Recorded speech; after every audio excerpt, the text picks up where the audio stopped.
وسلم على رسوله الكريم أما بعد فأعوذ بالله من الشيطان الرجيم بسم الله الرحمن الرحيم كل نفس ذائقة الموت صدق الله مولانا العظيم وصدق رسوله النبي الكريم الأمين إن الله وملائكته يصلون على النبي يا أيها الذين آمنوا صلوا عليه وسلموا تسليما مل کے سارے عبد السلام علیکم الصلاة والسلام عليك يا سيدي يا رسول الله وعلى آلك وأصحابك يا سيدي يا رسول الله. لائق صد احترام انتہائی ادب و احترام کے لائق علماء مشائخ کرام حاضرین میں بیٹھے میرے بزرگوں میرے بھائیوں السلام علیکم ورحمۃ اللہ وبرکاتہ. دوستان عزیز پہلے پہل بارگاہ رب ذوالجلال میں دعا ہے کہ مالک کائنات ہم سب کا آنا مل بیٹھنا اپنی بارگاہ میں قبول فرمائے. احباب کا دور و نزدیک سے چل کر آنا اور قاری محمد محبوب رضا اعظمی رحمت اللہ تعالی علیہ کی سال ثواب کے لیے جمع ہونا اللہ ہر کسی کا اپنی بارگاہ میں قبول فرمائے. دوستان عزیز اس دنیا میں جو آتا ہے والدہ کے پیٹ سے دنیا میں آئے گا آپ اگر دیکھیں تو خالی ہاتھ آئے گا. اپنے ساتھ کچھ لے کر نہیں آتا یہاں تک کہ تن پر کوئی لباس بھی لے کر نہیں آتا. اور اسی طرح یہ انسان جب زندگی گزارتا ہے کسی کی زندگی مال و دولت میں گزرتی ہے طلب مال میں گزرتی ہے کسی کی زندگی جاہ و منصب کے حصول کے لیے گزرتی ہے تو کسی کی زندگی اپنے مالک کی رضا حاصل کرنے کے لیے گزرتی ہے. جاتے دونوں ہیں اس دنیا سے رخصت دونوں ہوتے مگر آپ دیکھیں جو انسان دنیا میں آیا خالی ہاتھ آیا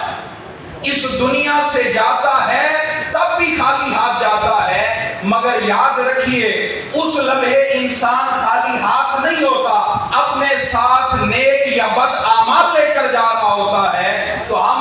آج گواہی دیتے ہیں اے رب ذوالجلال دنیا میں آتے تو سب ہیں ساتھ مال و دولت لے کر تو نہیں جاتے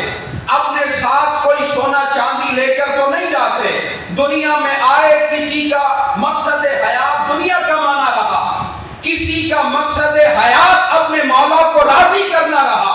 کسی کا مقصد اللہ کا قرآن پڑھنا اور پڑھانا رہا.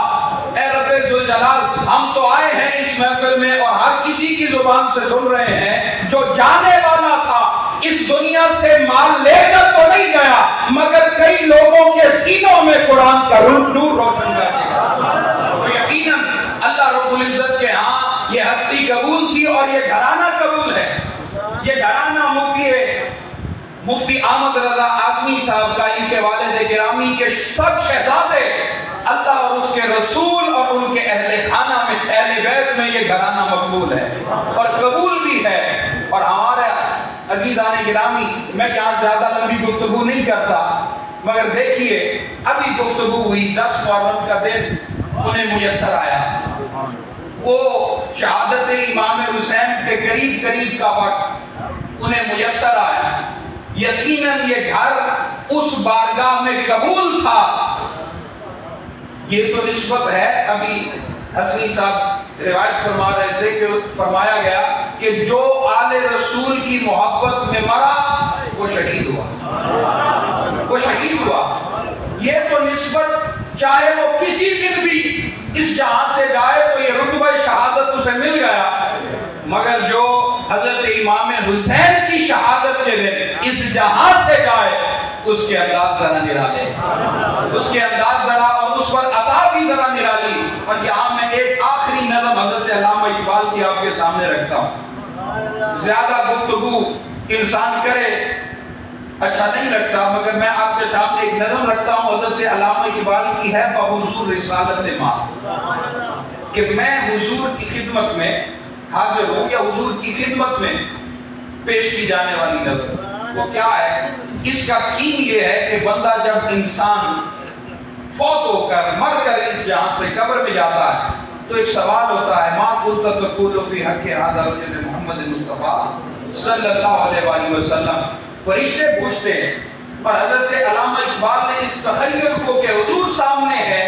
اور کبھی فرشتے تو پوچھتے ہیں، ذرا حضور نے پوچھ لیا تو جواب کیا ہوگا؟ آپ فرماتے ہیں گراں جو مجھ پہ یہ ہنگامہ زمانہ ہوا، جہاں سے باندھ کے رکھتے سفر روانہ ہوا، فرشتے بزم رسالت میں لے گئے مجھ کو، حضور آیا رحمت میں لے گئے مجھ کو، کہا حضور نے اے حنظلی پہ باغ حجاز، گلی گلی ہے تیری گرمی نواز سے گداز، ہمیشہ سر پوشے جامع ولا ہے دل تیرا، فتادگی ہے تیری غیرت سجود نیاز، نکل کے باغ جہاں سے برنگ بو آیا، ہمارے واسطے کیا تحفہ لے کے آیا؟ حضور نے کبھی پوچھ لیا تحفہ کیا لایا ہے تو ہم سب جو بیٹھے ہیں یہی تحفہ حضور کی بارگاہ میں پیش کرنے کے لیے کافی ہوگا کہ حضور ہم آپ کے حسین کی محبت آپ کے قدموں میں۔ اللہ نے اور جو مرحوم ہیں جو گئے انہوں نے کیا کہا ہوگا، حضور محبت بھی لے کر آیا ہوں، وہ دن بھی لے کر آیا ہوں جس کی خاطر آپ حضرت امام حسین کے لیے آنسو بہاتے رہے۔ اللہ ہمارا آنا مل بیٹھنا قبول فرمائے، اللہ ان کے حق میں ہمارا یہ کلمات ادا کرنا، اللہ رب العزت قبلہ مفتی صاحب کو استقامت عطا فرمائے، ان کے دیگر برادران کو بھی استقامت اور صبر عطا فرمائے۔ اللہ رب العزت جس طرح انہوں نے نوکری حضور کی دی، اللہ انہیں اور ان کی آنے والے نسلوں کو اسی طرح اس نوکری میں قبول فرمائے۔ وآخر دعوانا